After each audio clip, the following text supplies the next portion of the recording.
Hi, this is needlepointers.com, and today we'd like to show you how to make this cute pillow from the new loops yarn. This is yarn that already has loops built in, so it makes it easy to knit stitches in this and create a pillow like this one. Keep watching our video to find out the instructions for making the different types of stitches needed in this pillow. Also, visit our website, needlepointers.com, by clicking the iCard or the link in the description of this video to find the written pattern from Bernat for this pillow, and also to see more pictures and to find out where you can buy the yarn that you can use to make a pillow like this. Remember, if you purchase yarn through our links on our website, we get a small commission and you help us to make more videos. So let's get started on this project. To make this pillow, we count 25 foundation loops in the foundation chain.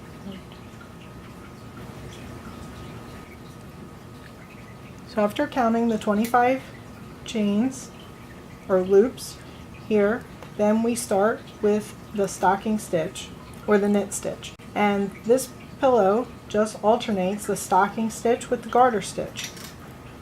So going back, I'm going to take the next loop in the working chain and insert it from back to front, and then in each loop we insert from back to front all the way across the chain.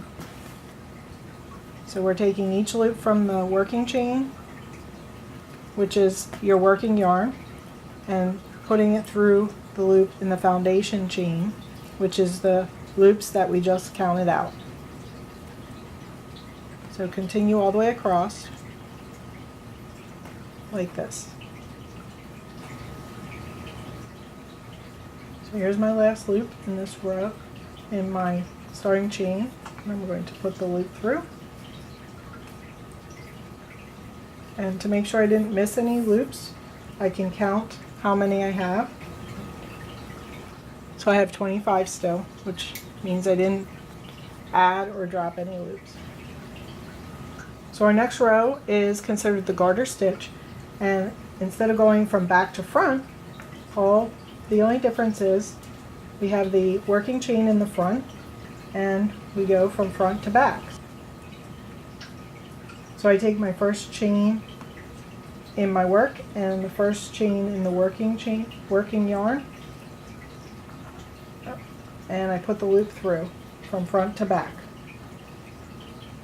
And then the next loop in the working yarn goes through the next chain front to back.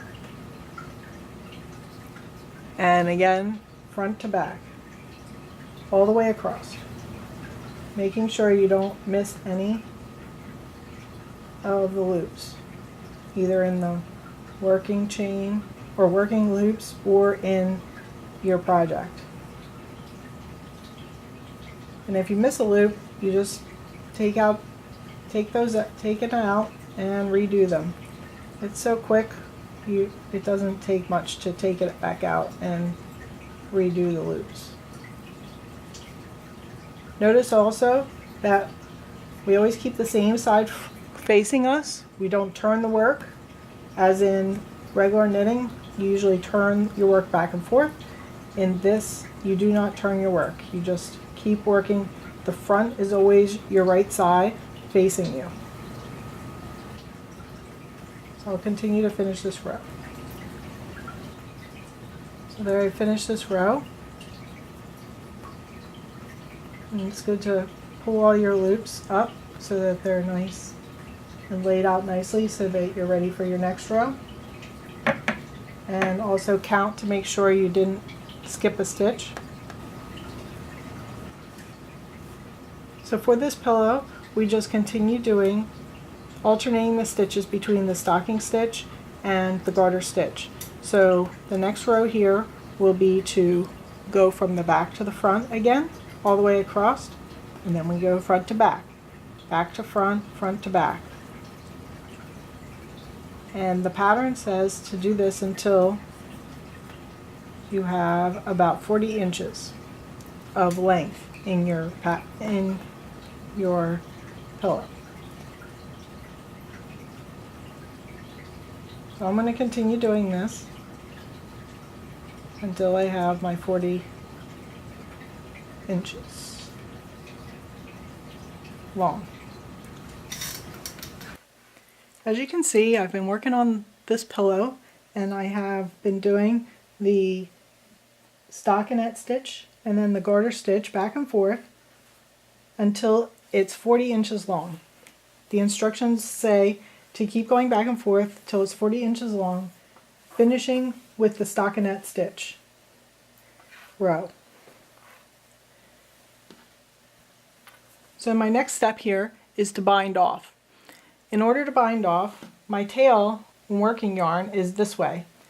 When you bind off starting going the same direction as your previous row. Take the first 2 loops in the row and take the second stitch and put it through the first stitch and pull. Next, take the next stitch, put it through that loop. And we just continue across the row, putting the next stitch or loop through the previous loop, all the way across.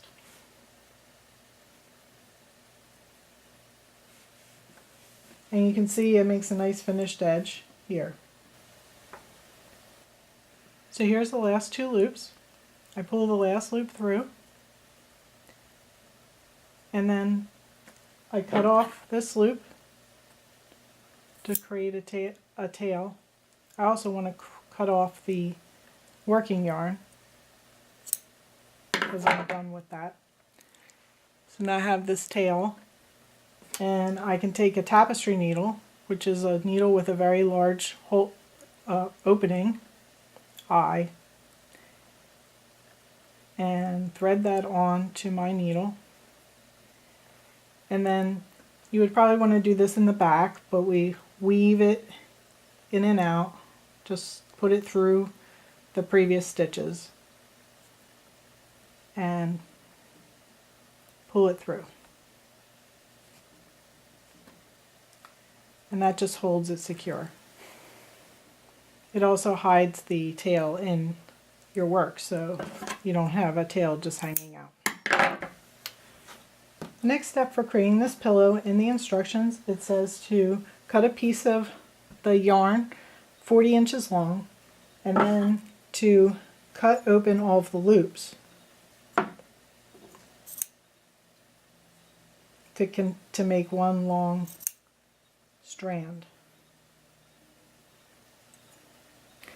So I have my yarn and all the loops are cut open, and I have one long strand. Next I'm going to thread it onto a tapestry needle if I can get it threaded.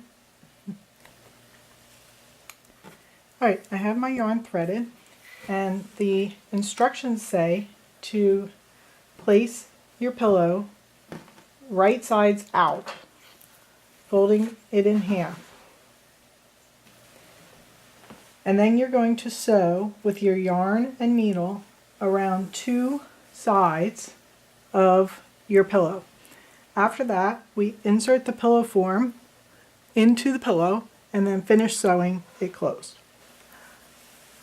I am going to start where the fold is and work my way around 2 sides. I'm going to put my needle through one of the loops and then pull through the length of my thread or yarn, and I'm going to tie it in a little knot. I'm not sure the best way to do it with the yarn except for tying it.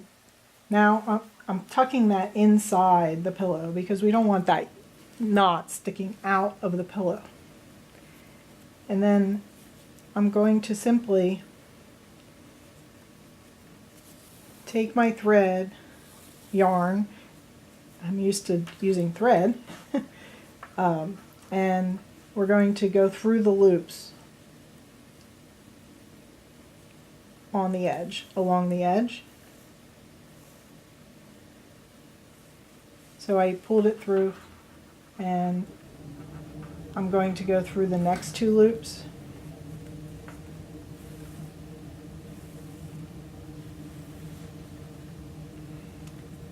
And then you just keep going in a circle, and you can kind of, I'm going inside the loop parts where the loop is, not like actually sewing into the yarn itself.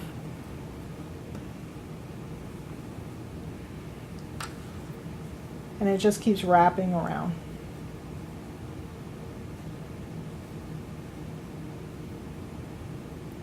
And you probably don't have to do every single loop. You just want to get it good enough so that it will hold it closed. And make sure you're always getting a loop from the back piece and the front piece. And always keep your yarn away in front.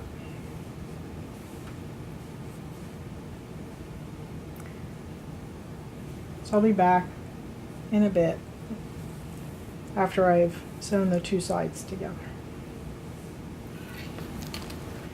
I now have finished stitching together the two sides, and I have one side open. I have this 20-inch pillow that I'm going to put into the pillow.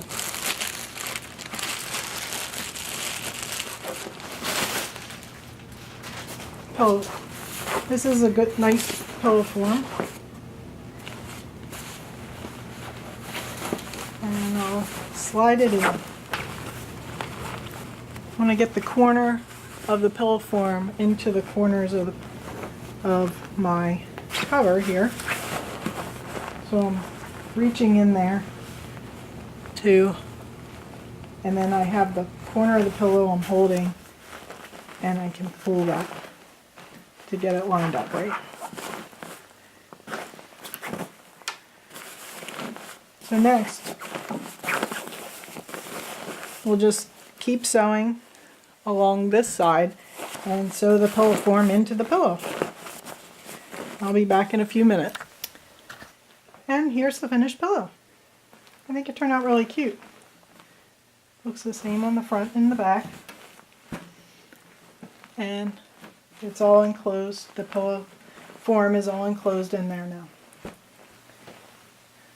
I hope you enjoyed this project. If you'd like the written instructions from the pattern that I used, which came from Bernat, please go to our website using the iCard or the link in the description of this video to go to our website, needlepointers.com, and there'll be a link on that page with the actual written instructions for this project.